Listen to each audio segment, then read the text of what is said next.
Imagine how did one man convince millions to commit evil. Evil does not begin with violence, it begins with ideas. The story of Adolf Hitler, a failed artist, a homeless expert who became the architect of the most destructive war in human history and genocide that murdered millions of lives and people. Let's start at the beginning. Hitler was born in Austria on April 20, 1889. He dreamed of becoming an artist, painter, drawing, but he was rejected by art school. That rejection wasn't just about failing an exam, it became the seed of something darker. He grew up poor, lonely, feeling like an outsider. Those early years weren't full of sunshine and promises. They were shadowed by frustration, insecurities. Then come the Great World War I. Hitler volunteered as a soldier. Trauma, gas attacks, defeats, and humiliation. The war ended with Germany broken, and Hitler came home wounded in body and spirit. Combine poverty, rejection, war trauma, and you begin to see a man forgiving hatred inside himself. Not yet a monster in full, but a raw material of one. Think what must a person be thinking in his mind that make him decide to wipe up an entire community? A man who once dreamed of becoming an artist, how did he become the most dangerous dictator in the world? Was Hitler born this way, or did something happen in his childhood, in his life, that filled him with such hatred that he became the most twisted man of the 20th century? So what was going on in Hitler's head? First, obsession with purity and control. He looked at the world and saw not just people but categories: strong, weak, poor, impure, us, them. Second, deep insecurities in so many biological that we will see that his rage masked weakness. A man who had been rejected, humiliated, he built a persona of dominance to hide it. Third, the crowd replaced him. He discovered that if he would mass of people, their emotion become his validation. He did not have to check himself. The shouting crowd cheers for him. In his own words, he said, and here is a quote: "My entire life began from his moment on to my people. I want nothing else now than to be the first soldier of the German Reich." He was obsessed with purity, control, and black and white view of the world. You were either a friend or an enemy. You were never either strong or weak, pure or impure. There was no room for ignorance, and his greatest discovery, the power of the crowd. The philosopher Friedrich Nietzsche quoted, "Madness is rare in individuals, but in groups, parties, people, it is like the rule." Hitler understood his insecurities. When he spoke, he wasn't just delivering a speech, he was conducting an emotion. He fed on the crowd's energy, and they in turn absorbed his certainty, the history. For Hitler, the crowd replaced his consciousness. Their cheers were in the validations, their hatred became his fuel. Now the stage. Germany after World War I, humiliated by the war, economy shattered, people unemployed. Between 1929 and 1933, the economic crisis deepened. Unplugged business collapsed into the void. Shattered Hitler and his party, Nazi's party. He had a gift for emotional speech. He turned pain into hate, anxiety into anger, uncertainty into the promise of certainty. Between 1919 and 1945, Hitler delivered some 1500 to 25 speeches. That is a stranger number, one every few days.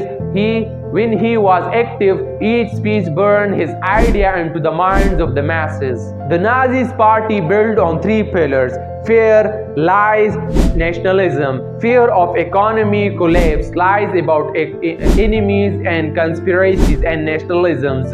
Germany must rise again. Hitler became the face of that promise. Once Hitler had the stage, he needed the tool, and those tools were propaganda. Joseph became the chief architect of Nazis media, poster, films, radio, newspaper, all controlled to shape the people thought, felt, believed. The slogan, one people, one nation, one leader was all around it. Repetition and emotion replaced truth. Posters across cities, radio broadcasts drilled into homes. One research described propaganda must always address itself to the bored masses. The repetitive power of the masses are very restricted and their understanding is feeble. In fact, the Nazis party newspaper has a circulation of over 26,000 in 1929, showed how early media control began. When you control the message, you begin to control the reality. That is how Hitler moved from political to tragedy. What did Hitler believe? This is the heart of his evil. He propagated the myth of the Aryan master race, that some people were inherently superior and other inferior, worthless or dangerous. He justified genocide as cleansing the nation of those deemed unworthy of life. Between 1933 and 1945, the Nazis murdered many, around 6 million Jews, women, men, and children were murdered in the Holocaust. And million more Soviet prisoners of war, ethnic Poles, Roman, the disabled. Evil disgusted as patriotism. He said it was for the nation, for survival, for the people, and many believe him. Remember, ideology isn't just abstract, it can become a death sentence when twisted into actions. On September 1st, 1939, Germany invaded Poland and thus began the global that was World War II. This war became the deadliest in the human history, estimated between 75 and 85 million deaths. In Europe, Nazis' terror expanded.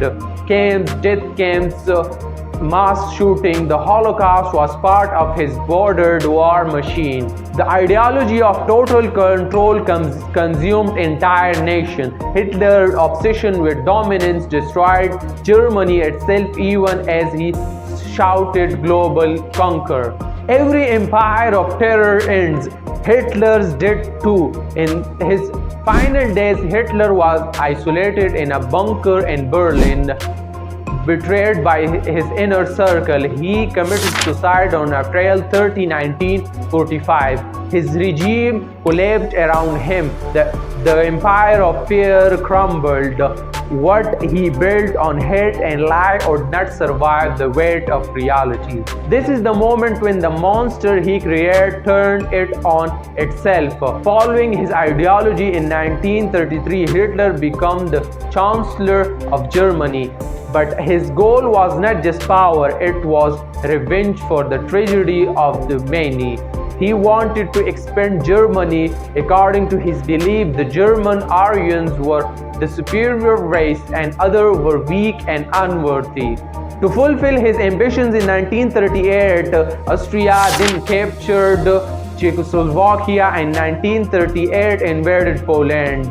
Hitler's plan was clear: make Germany the world's greatest superpower. This marked the beginning of World War II and became the Hitler belief only the Aryan race had the right to rule and others did not deserve to live.